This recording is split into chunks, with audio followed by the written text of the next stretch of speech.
Question 18 देखिए, is fx is equal to root x and gx is equal to minus x square minus 1 are two real functions, then define fog and gof. तो fog और gof को हमें define करना है।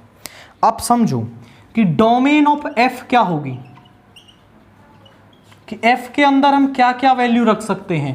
Root के अंदर हम नेगेटिव वैल्यू तो रख ही नहीं सकते, तो ये होगी हमारी 0 टू इंफिनिटी, और इसकी रेंज भी क्या आएगी, वहां भी हमें पॉजिटिव नंबर ही मिलेंगे।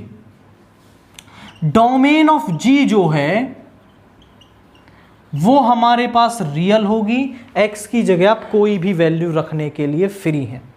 बट अगर आप कोई भी वैल्यू रख रहे हो तो ये उसको पॉजिटिव बना देगा, ये नेगेटिव साइन नेगेटिव और ये नेगेटिव, यानी हमेशा यहां से एक नेगेटिव वैल्यू ही हमें मिलेगी, यानी वैल्यू हमें मिलेगी minus infinity to minus 1। Minus 1 से बड़ी छोटी वैल्यूज ही हमें मिलेंगी, क्योंकि ये माइनस 1 तो यहां पर फिक्स्ड है। अब इसके बाद आप देखो तो गॉफ कब एग्जिस्ट करता है, जब range of f domain of g का सबसेट या बराबर हो जाए। तो रेंज ऑफ f है 0 टू इंफिनिटी और डोमेन ऑफ g है रियल, ये इसके अंदर है। तो आप लिखोगे range of f is a subset of domain of g। सो आप कहेंगे विच इंप्लाइज कि जो गॉफ है वो एग्जिस्ट करता है। एग्जिस्ट करता है तो निकाल देते हैं, इसको लिख सकते हैं g ऑफ fx।